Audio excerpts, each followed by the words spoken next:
Hello there, very good evening to you. Welcome to North West Tonight. I'm Eleanor Moritz. Our top story this evening.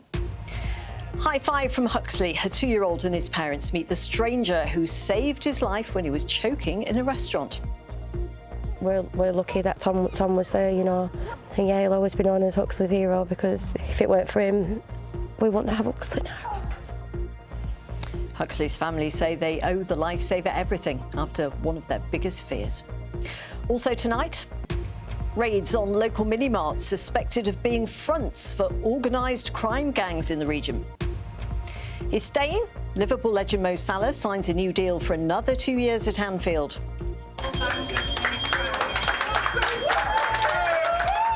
And a guard of honour for Joan after a lifetime serving others. She's now celebrating her 103rd birthday.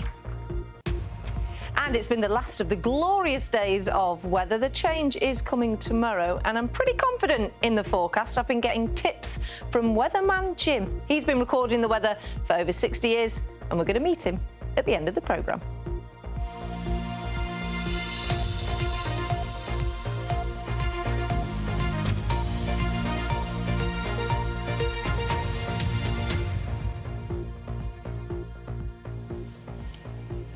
Well, first tonight we have rather a special story for you to start the weekend, because this is Huxley. He's 2, and on Tuesday he went out for tea with his mum in Burnley. But what should have been a nice occasion turned into something of a nightmare when Huxley began to choke. He was, though, thankfully saved by a complete stranger also eating out. And today Huxley met that man for the first time since then, and Kelly Foran was there too. And he was just like a totally different colour. He was all floppy. There was just no, you know, he was just so floppy, just his colour, he weren't making any sounds. He was on his way, you know, on his way out type of thing. When 2-year-old Huxley started choking on a chip earlier this week, a total stranger saved his life. Go on then. Hi, are you okay? Yes, are you? Yes, I'm good, thank you. Oh, nice to see you. You too. Tom, today, has been invited to meet the family. Just glad to help. It's all right, don't worry. I know. Set me off. Oh, no. No, honestly, thank you so much. I'm just glad it's okay. Really am. He wouldn't be here today if it wasn't for you. So yeah, I appreciate everything that you did. You just took him. You just took him and saved him, you know. Quick. Yeah! Sarah put out a post on social media, desperate to find who helped. And it worked. Saw the post on my newsfeed, and it took me a minute to register what it was about, and it's like, wow. Okay, so then I commented on it and messaged Sarah, just say, you know, hi, it's me. Tom has never done anything like this before, but the dad of 4 said he heard the screams and his instincts took over. I think I went another 2 rounds of back thrust before he let out this little cry, which, to F1's relief, knew that he'd got whatever he had stuck up. You were just so quick. You were just so quick. Did what I had to do at that time. It was after it had all ended. That's when everything hit, weren't emotions hit and the adrenaline hit. I had to go and take myself off outside for a little bit just to take a breather and calm down. It was so brave, and I think all he wanted to do after it had happened was go back and play. Yeah, he did. Yeah. He was. He had a little cry, then back playing. Yeah. High five. Yes. Of course, Huxley still wants to play now with his newfound friend. Wow. We're lucky that Tom was there, you know. And yeah, he'll always be known as Huxley's hero, because if it weren't for him, we wouldn't have Huxley now. Big sister Arabella wanted to say a little thank you too. Do you want to say anything? Go on then. I love you. Oh. Bless her. They're all enjoying their day, happy that Huxley is still here and that he's still being cheeky. Yay! Nearly. Arabella. Kelly Foran, BBC North West Tonight, Accrington. Great to see Huxley playing then. We wish him well, of course, as he continues with his recovery. Right, some more news now from around the region, and the number of dog attacks on people in the northwest has risen year on year. The biggest chunk came in Lancashire, with 1,200 reported there last year. That's a 9% increase.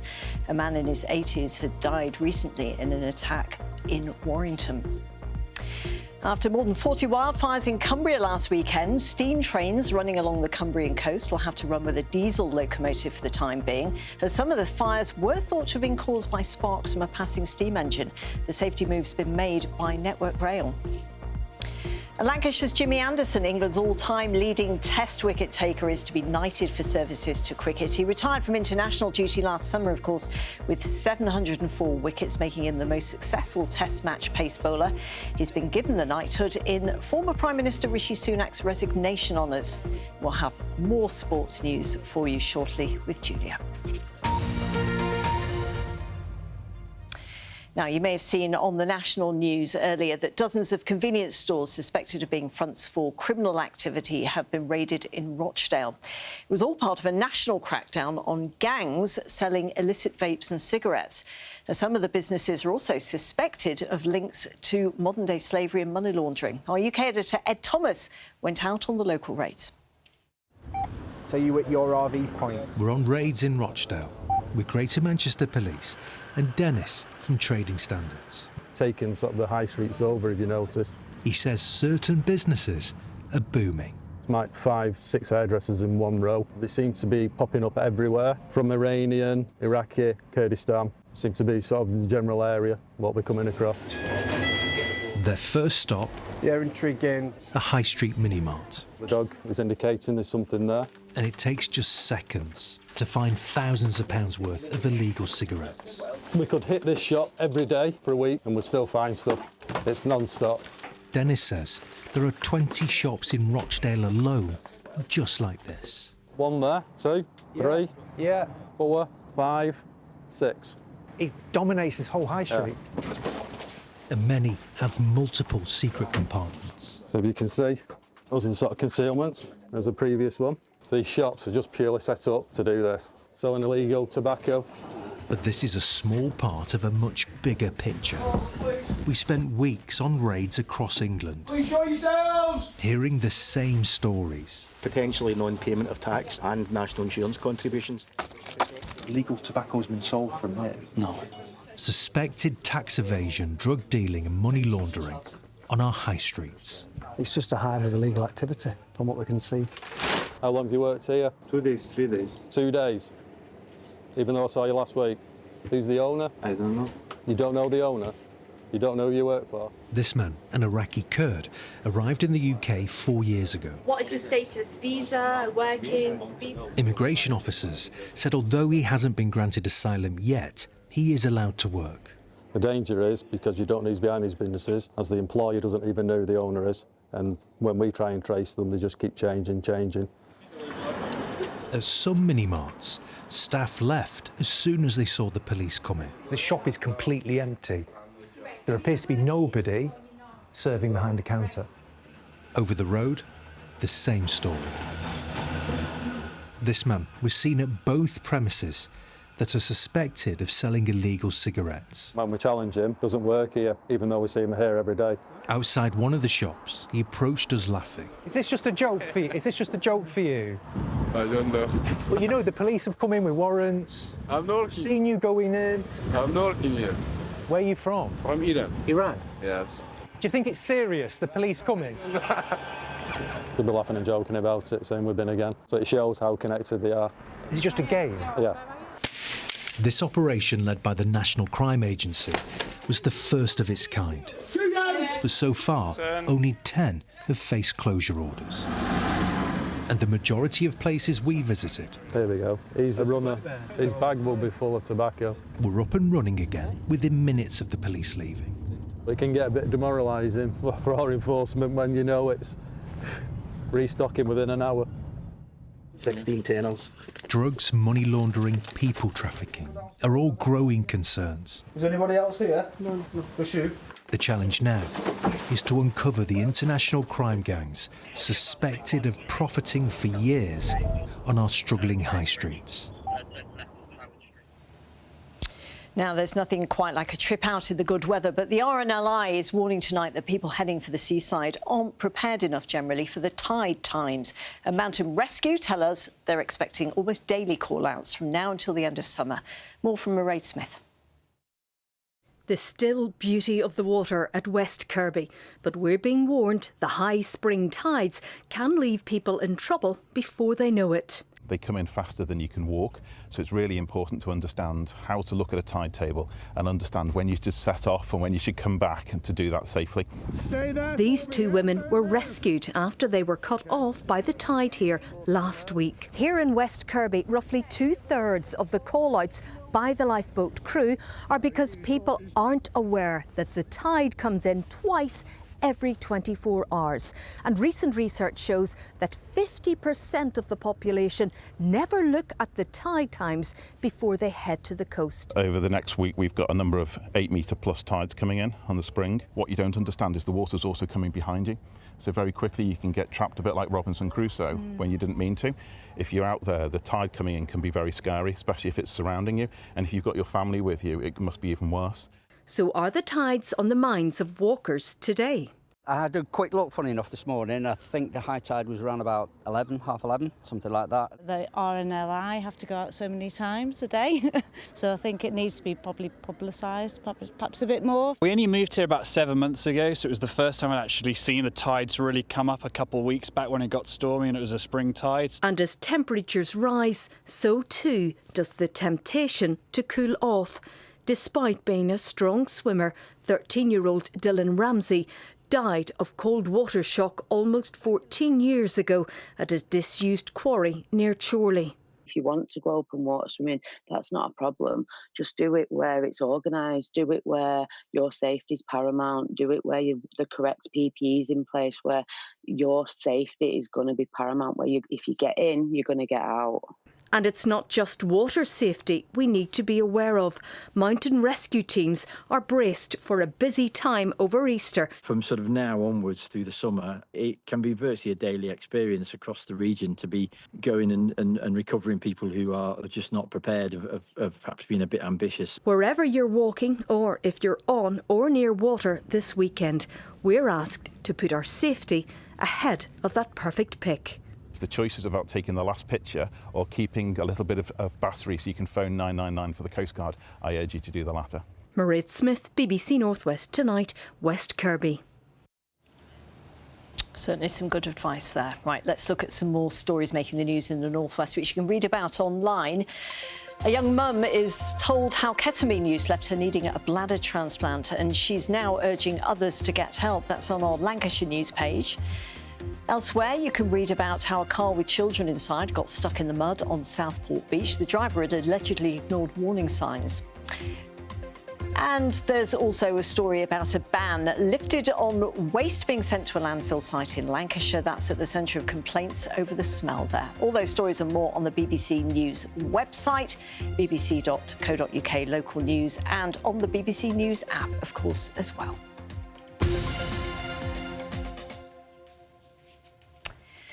Now, a final song by legendary Merseybeat musician Jerry Marsden has been released. It's called On Merseyside, The Pool of Life, and it was recorded just a few months before his death 4 years ago. Jerry rose to fame, of course, with his band Jerry and the Pacemakers, and the song is another tribute to his home city, as Andy Gill reports.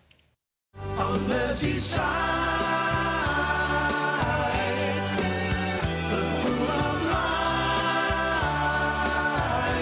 Jerry Marsden sings On Merseyside, his last studio song in 2019. But after lockdown delays and Jerry's death in 2021, it was only officially released at a launch in Liverpool's famous Cavern Club last night. It's right up Jerry's sort of street, if you like, because it's very like the ferry, you know, ferry across the Mersey. It's a very localised song describing all the good things that we have here in the city. So ferry, cross the Mersey. Jerry and his band, the Pacemakers, were one of the leading lights of the Merseybeat musical explosion of the 1960s. His new last song was part of a project led by the composer Gary Murphy to re-record iconic hits from that decade. Shake it to the left, shake it to the right, do the hippie shake, shake with all your mind. In the Cavern Club dressing room, Gary and another Merseybeat star told us what made that decade so memorable. We wanted to be different than everything that was on television at the time. We didn't want to sound like Cliff Richard and the Shadows. We didn't want to sound like anyone. We liked the very early rock and roll stuff. It was a time for change, everything about the 60s. And the music for me was at the forefront of everything. Albums of the re-recordings and of a concert with the Royal Liverpool Philharmonic Orchestra are out now. Liverpool actor Ricky Tomlinson compared the concert. Someone would be in the know and they'd get an American record and they'd play it before anyone else, and they'd play it with the windows open so everyone could hear it. It was great.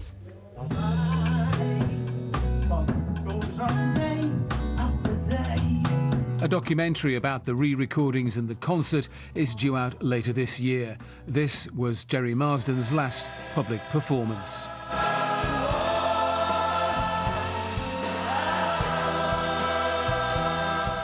Andy Gill, BBC North West Tonight, Liverpool.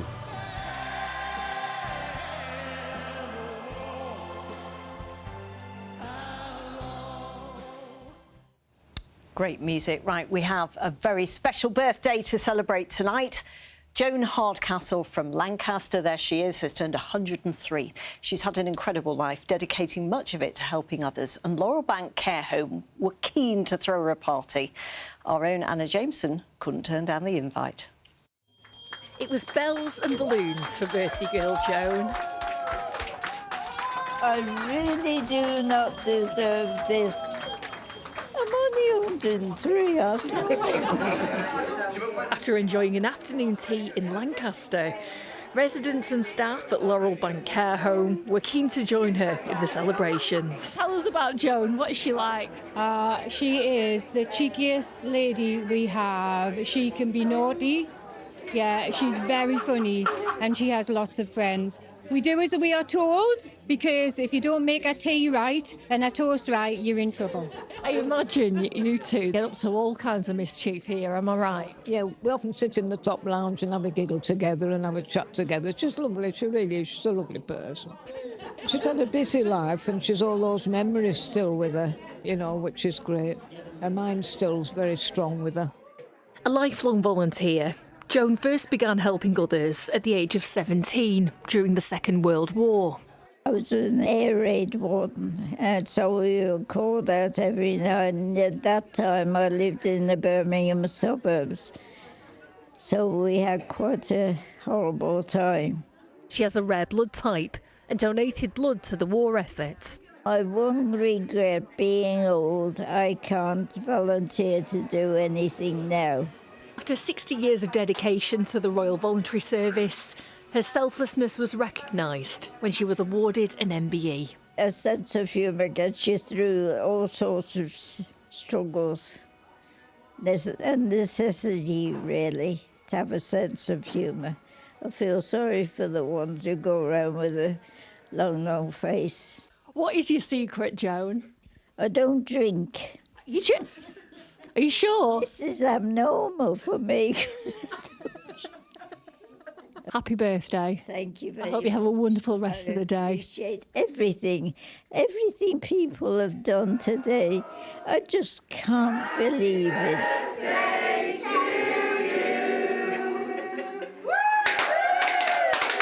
Anna Jameson, BBC North West Tonight in Lancaster. Fantastic. A very, very happy birthday, Joan. Right, it's Friday and Julia's here with the sport. And one big story today, Julia. Mo Salah has signed a new 2-year deal to stay at Anfield, and there had previously been some doubt that he would be there beyond the summer. Yes, the deal ran out in the summer, and in November, when he was asked about staying at Liverpool, he actually said, "I'm more out than in." So that caused some doubt, and I think many fans thought he could go out the door this summer. And also, there's so many players out there that clubs would want to look at. Salah in particular, the Saudi Pro League pays big money for players as well. Arne Slot, the manager, was asked today, though. He was delighted. In fact, he was almost giddy with the news. I assume all our fans and his teammates were very happy that he extended for 2 more years. I think it's, first of all, it's Mo's choice and his agent choice what he wants. And second of all, the club, FSG, Richard, Michael Edwards, they put a lot of effort in him to extend. And effort mostly means money.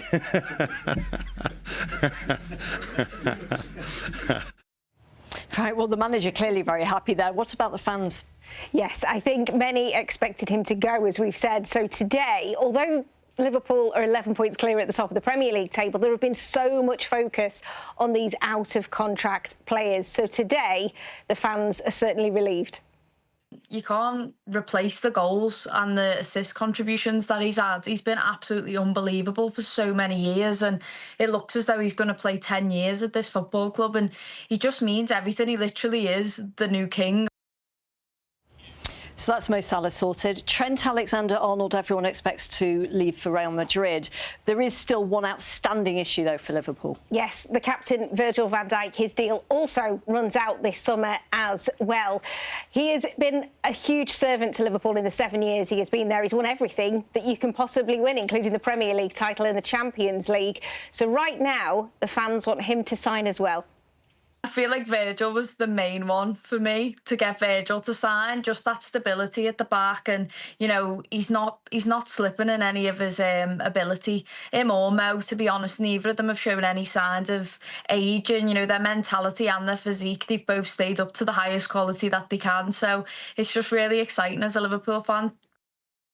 And a reminder, BBC Radio Lancashire has full match commentary on Burnley tonight. A win over Norwich will take the Clarets back to the top of the Championship. Back to you, Julia, Ellen. thank you.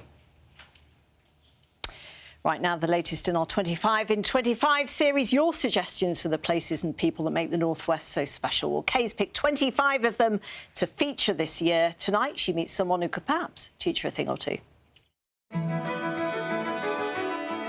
Come rain or shine, there's nothing more we love to talk about here in the North West than the weather.